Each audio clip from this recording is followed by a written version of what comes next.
எனக்கு வேண்டாம். என்னம்மா வர வர நீங்க சாப்பிடுற அளவே குறைஞ்சு போச்சு. முந்தி மாதிரி நீங்க சாப்பிடுறதே இல்ல. ஏன் அத்த? ஏன் சரியா சாப்பிடுறது இல்ல? நீ வேறம்மா, இவ தான் ஏதோ சொல்றான்னா அதெல்லாம் நம்பிடுவியா?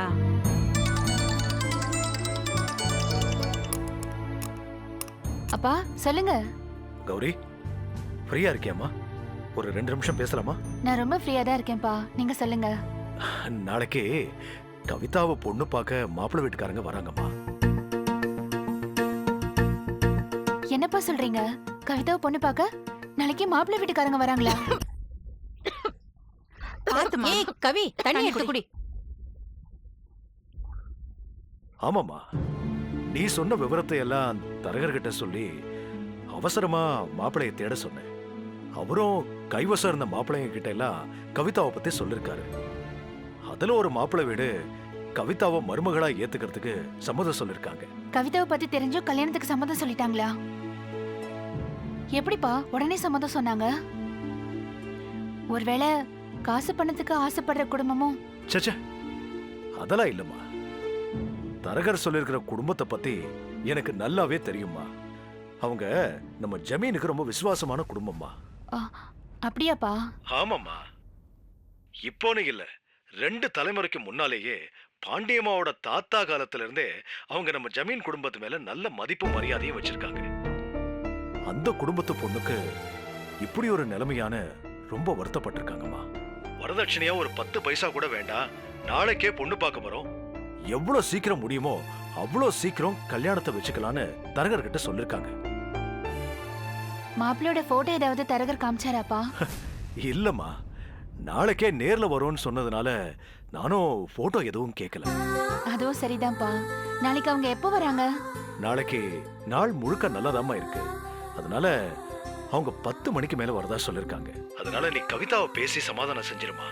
அவங்க எதிரில எதுவும் பேச வேண்டாம். பாவம், அவங்க ரொம்ப நாணயமான குடும்பம்.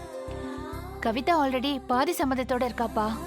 வர மாப்பிள்ளை அழகா லட்சணமா இருந்தா மீதி சம்மதமும் கிடைச்சிரும். சரிம்மா, நாளைக்கு மாப்பிள்ளை வீடு வந்துட்டு போனதுக்கு பின்னால என்ன ஏதுன்னு எனக்கு ஒரு தகவல் சொல்லிடு. சரிங்கப்பா, குட் நைட். குட் நைட்மா. கவிதா, யாரும் வரமாட்டாங்கன்னு சொன்ன? உனக்குன்னு ஒரு ராஜகுமார நாளைக்கு உன்ன பொண்ணு பார்க்க வராரு. நாளைக்கு காலையில 10 மணிக்கு நல்ல ஜம்முன்னு ரெடி ஆயிடு. மாப்பிள்ளை வராரு, மாப்பிள்ளை வராரு. கவிதா, என்ன எதுவுமே சொல்லாம போற? கனவெல்லாம் கை கூட நீ நினைக்கிறக்கா, அதுக்கு நான் என்ன பதில் சொல்றது? இல்ல கவிதா, இது கனவு இல்ல, கடவுளோட கணக்கு. சித்தர் சொன்னது போலவே நடக்குது. எனக்கு இதுல எல்லாம் நம்பிக்கை இல்லை. எதுல? எனக்கு கல்யாணம் ஆகும், என் லைஃப் கண்டினியூ ஆகும். அந்த மாதிரிலாம் பேசாத கவிதா. கௌரி உன்னோட நல்லதுக்கு தானே இந்த ஏற்பாடெல்லாம் பண்றா. நல்லவங்க நினைப்பு நிச்சயமா போய்க்காது. அதே மாதிரி தெய்வம் இதனை எழுத்து மாறாதுன்னு மாறுங்கிற நம்பிக்கை எனக்கே வந்திருக்கு கவிதா. சரி, நாளைக்கு வந்து பொண்ணு பாக்குறது நல்லபடியா நடந்துட்டா நல்லது நடக்கும் நானும் நம்புறேன். இதுக்கு மேல என்ன சொல்ல போற? சொல்றதுக்கு வேற ஏதாவது பொய் இருந்தா சொல்லிடு. அவதான் ஏமாத்தி எல்லாத்தையும் என்கிட்ட இருந்து பறிச்சிட்டான்னு பார்த்தா நீயும் இப்போ அதே தான் பண்ணிருக்க. ஏன் ஆலியா, ஏன் இப்படி பண்ண? இந்த உலகத்துல பாட்டிக்கு அப்புறம் நான் யார் மேலேயாவது உயிரையே வச்சிருக்கேன்னா அது ஊ மேலதான் உனக்கு தெரியாதா? ஏன் இப்படி பண்ண ஆலியா? உனக்கு காசு பணம் அவ்வளவு முக்கியமா போயிடுச்சு. அதுக்காக நம்ம உறவை கூட மறந்துடுவியா?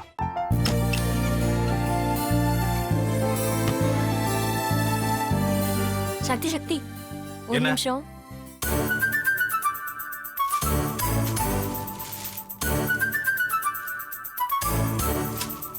இந்தாங்க.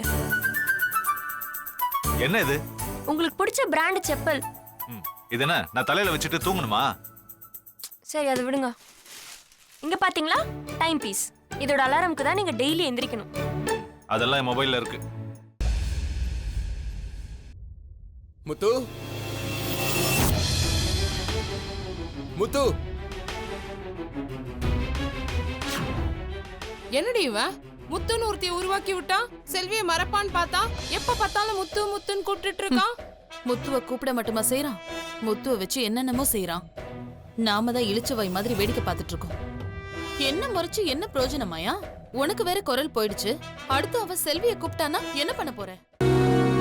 உன்னுடைய விருப்பப்படியே நீ ராமநாத வீட்டு மருமகளா வாழப் போற. கண்டிப்பா என்னுடைய ஸ்தானத்திலிருந்து அவன் உன்னை நல்லா பார்த்துக்குவான் அம்மா. டேய், அவரை பத்தி தான் உனக்கு தெரியும்ல. அவர் எந்த முடிவு எடுத்தாலும் அதான் ஃபைனல். நம்ம அப்பா வேணுமா வேணாமாங்கிறத நீயே முடிவு பண்ணிக்கோ. வாடா.